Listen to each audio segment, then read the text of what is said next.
When it comes to late-night TV shows, no one can beat Johnny Carson.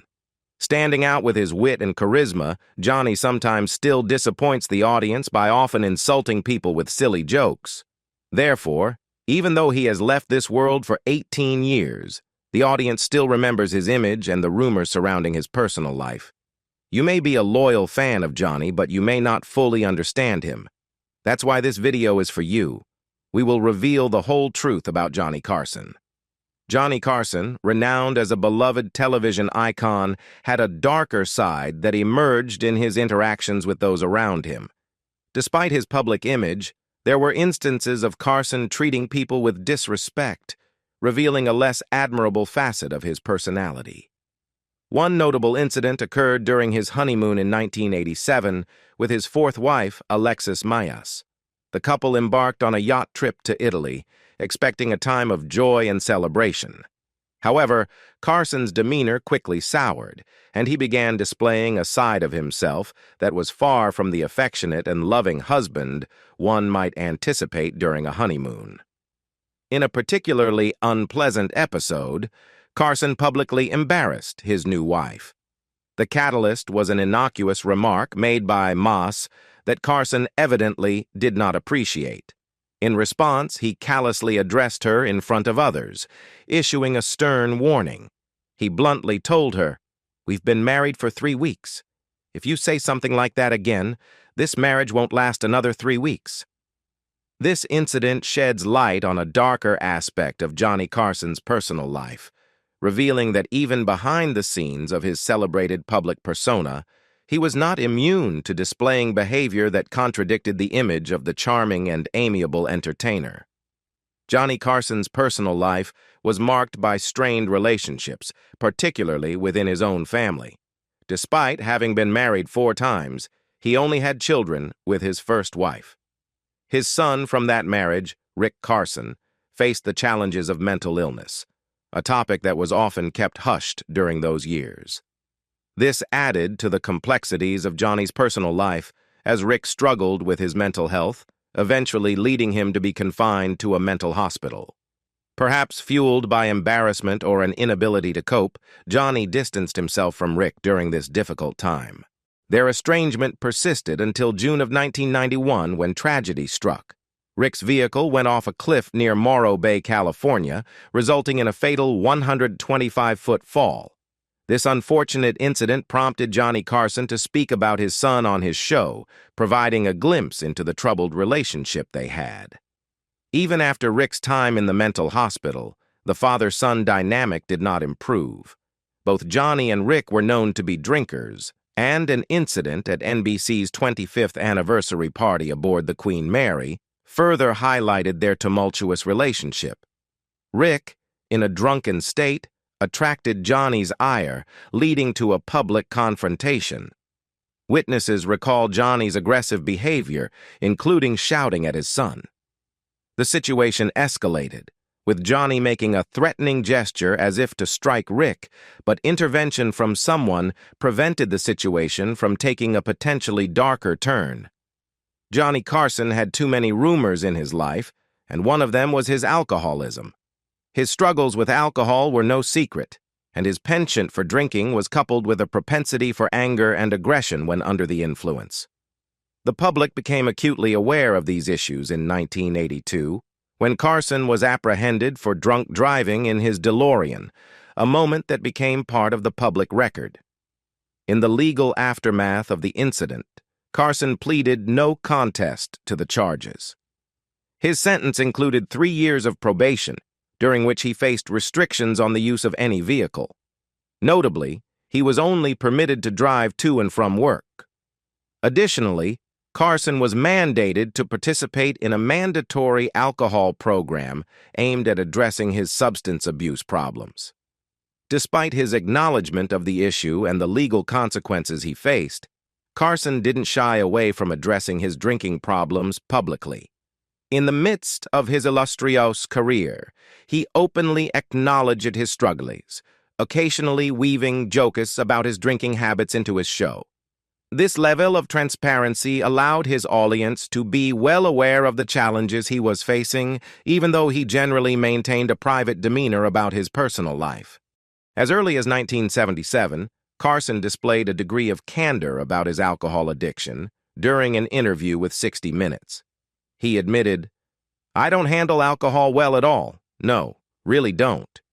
Even with this awareness of the problem, Carson continued to grapple with alcohol, highlighting the complexity of addiction and the challenges he faced in managing this aspect of his personal life. Besides the information provided to shed light on Johnny Carson's problematic behavior, he combined aspects of alcohol abuse, rumored relationships with women, and alleged sexual harassment using his celebrity status on the set. Despite being a known secret in Hollywood, no legal action was taken against Carson, possibly due to his significant influence in the entertainment industry and his formidable legal team. The Me Too era is suggested as a potential catalyst for more voices to speak out against Carson's behavior in the future. Though no lawsuit was filed against him, the narrative implies that the power dynamics in the industry might have shielded him from accountability. The mention of actress Sally Field adds a personal account to the larger narrative.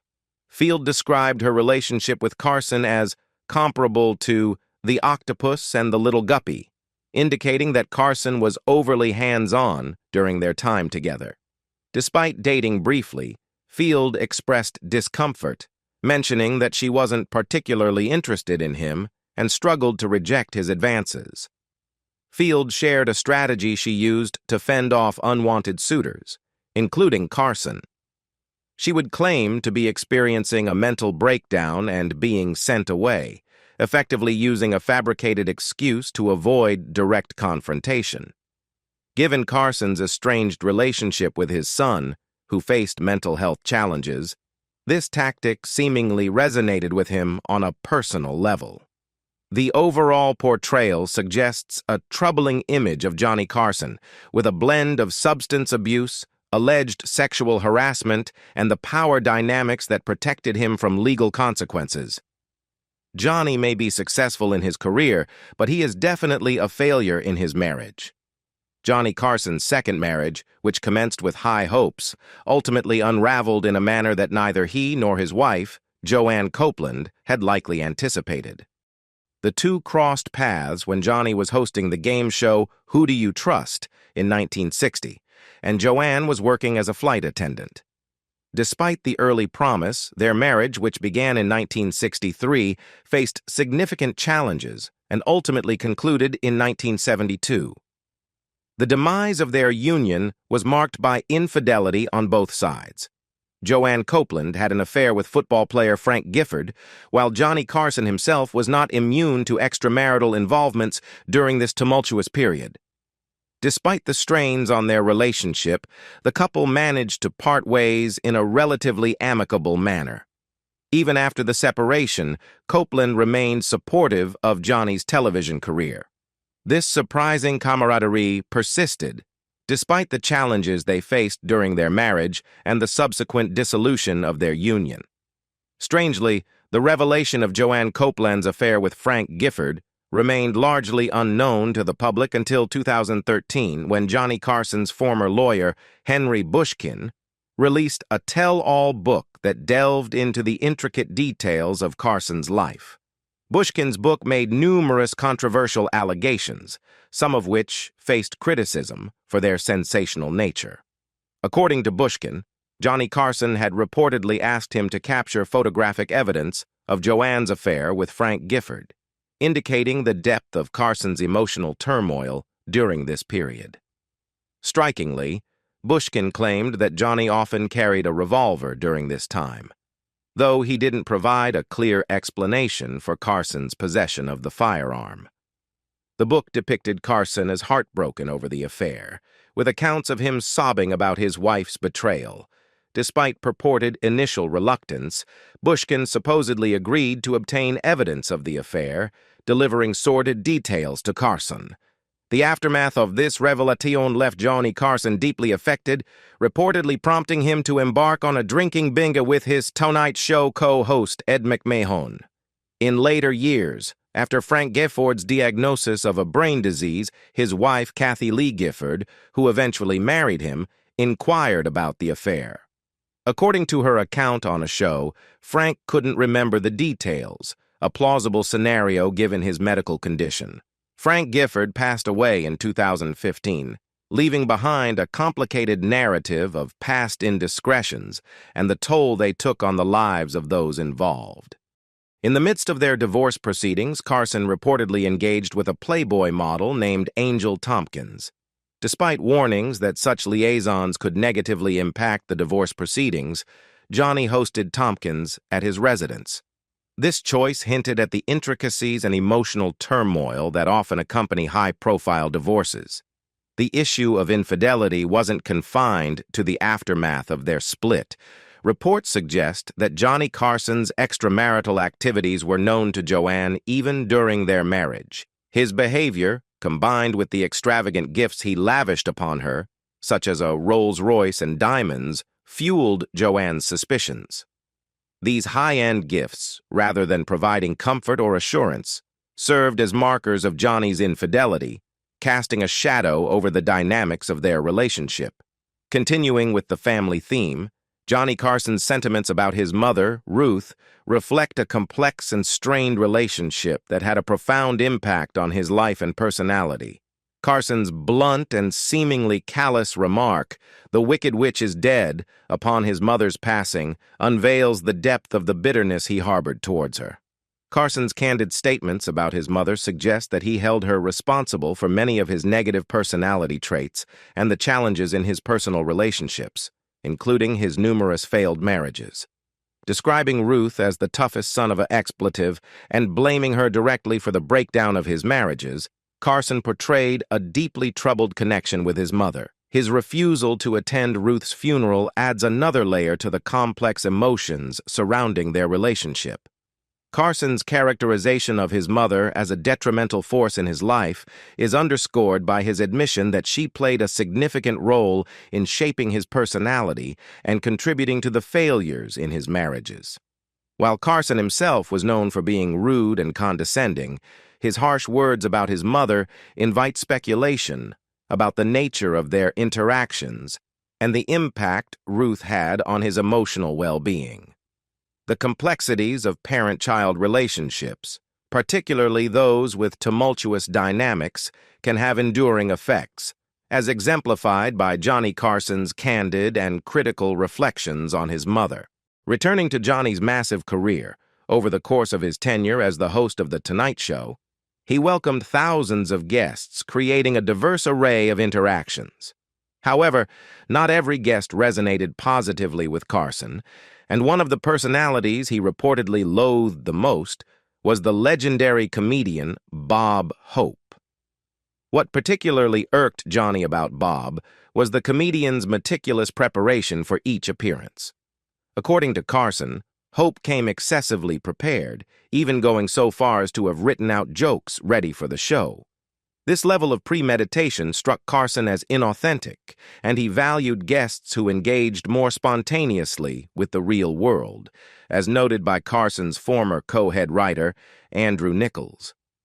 Carson seemingly found Bob Hope lacking in genuine connection, leading to a strained relationship between the two. Despite their differences, Bob Hope continued to make appearances on The Tonight Show. However, as time went on, it became evident that Hope's age was becoming a significant factor. His declining health, particularly issues with hearing, posed challenges during interviews. Hope struggled to hear Johnny's questions, and to further complicate matters, he would provide notes to Carson and request that questions be asked in a specific order. The deterioration of Hope's health became so noticeable that Johnny Carson allegedly vented his frustrations to his staff. According to reports, Carson expressed his concerns about Hope's condition and allegedly remarked, "If I ever end up like that, guys, I want you to shoot me," emphasizing the impact of witnessing a once vibrant entertainer experiencing such visible decline. Comedians today often shy away from fat jokes, recognizing their potential insensitivity and the understanding that a person's weight may be influenced by factors beyond their control, such as genetics or underlying health concerns. However, Johnny Carson, a prominent figure in the world of comedy, had a penchant for delivering fat jokes, a choice that had notable consequences. Carson's affinity for such humor became so pronounced that it led to a notable incident involving actor Raymond Burr. After making 2 appearances on Carson's show in 1968 and 1976, Burr decided to boycott further appearances due to Carson's persistent belittling of his appearance. The actor, best known for his roles in Perry Mason and Iron City, took a stand against the constant barrage of fat jokes directed at him.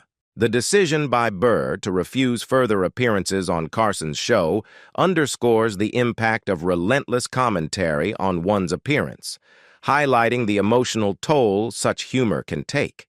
It prompts reflection on the boundaries of comedy, especially when it comes to personal characteristics that individuals may not have control over. In 1980, Johnny Carson explored the possibility of purchasing the Aladdin Hotel and Casino in Las Vegas, Nevada. However, he eventually backed out of the deal, and the property was acquired by Wayne Newton and a group of other investors. The media, always eager for a dramatic narrative, depicted Carson as having lost the deal, creating a narrative around his perceived failure. In response to this portrayal, Carson, known for his comedic prowess, chose to address the situation with humor on The Tonight Show. Unfortunately, his choice of comedic material took a controversial turn as he began making jokes about Wayne Newton's masculinity. In the cultural context of the 1980s, such jokes were often interpreted as direct attacks on a person's character. Wayne Newton, understandably angered by Carson's jokes, decided to take matters into his own hands. He directly confronted the late-night talk show host by appearing at Carson's offices and issuing a physical threat. Newton made it clear that unless Carson ceased making jokes at his expense, a physical altercation might ensue. Carson, getting the message, opted to relent, putting an end to the public sparring through humor. Years later, during an interview with Larry King on Larry King Live, Newton reflected on the feud with Johnny Carson. He described Carson as a mean-spirited human being who had hurt people in ways the public may never fully understand. Newton went on to share his refusal to tolerate Carson's negative attention, shedding light on the personal toll such public feuds can take. Johnny Carson, known for his sharp wit and strong opinions, didn't shy away from expressing his candid views about individuals in the entertainment industry. This included facing off against fellow NBC personality Tom Snyder, the host of The Tomorrow Show, which aired immediately after The Tonight Show. Carson's primary bone of contention with Snyder was a blunt one.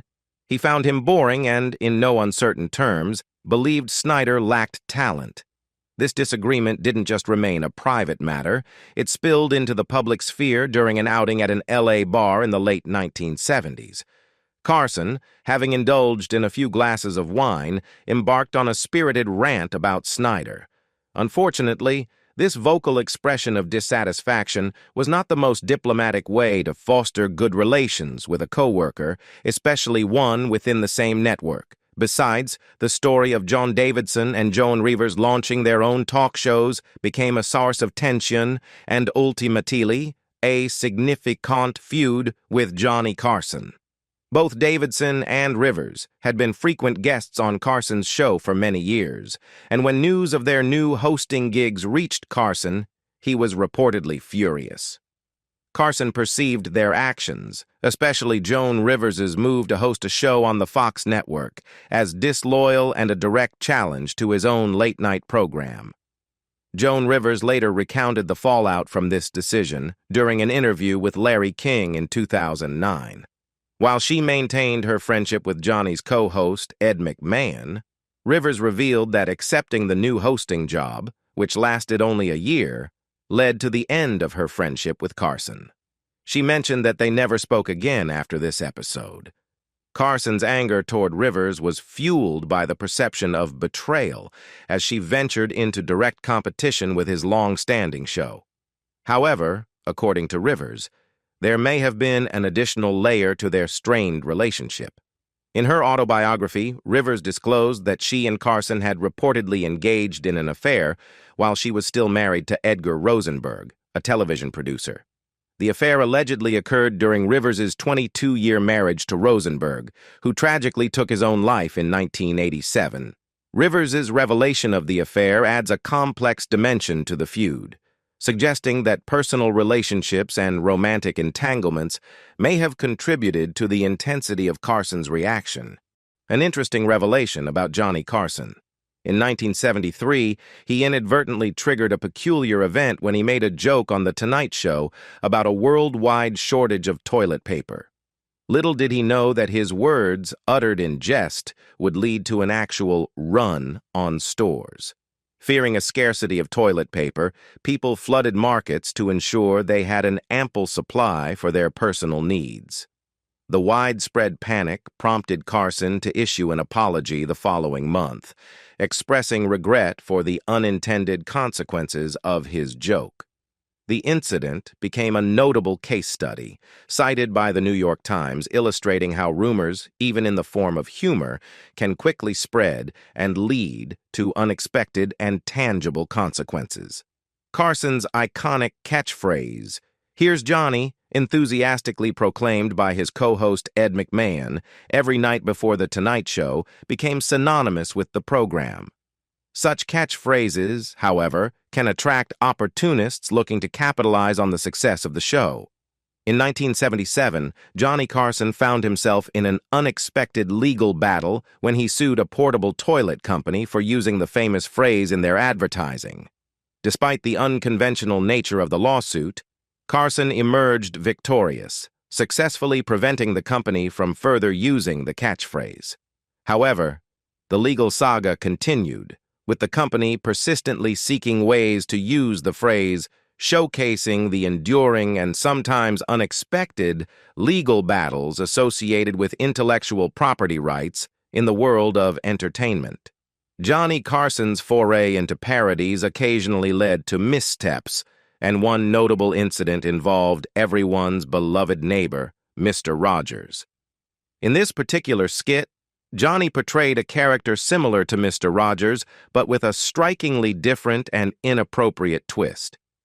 Instead of embodying the friendly and kind persona associated with Fred Rogers, Johnny's character encouraged children to steal money from their parents to support his show. The skit, understandably, drew considerable backlash, especially from the real Fred Rogers, who expressed his disapproval of the parody. Recognizing the sensitive nature of the subject and the impact it could have on the revered children's television host, Johnny Carson took heed of the criticism. Acknowledging his misstep, Carson later issued a public apology to Fred Rogers for the inappropriate parody. This incident serves as a reminder that certain subjects, especially figures as universally respected as Mr. Rogers, are off-limits for satire or mockery. Johnny Carson passed away in 2005, leaving behind a legacy that forever changed the genre. While many people offered tributes to Carson, celebrating his contributions to the entertainment industry, it was revealed that Carson himself harbored a sense of disappointment and disillusionment with the direction television had taken in his later years. Shortly before his passing, Johnny Carson had dinner with two comedians, Gary Shandling and Jerry Seinfeld.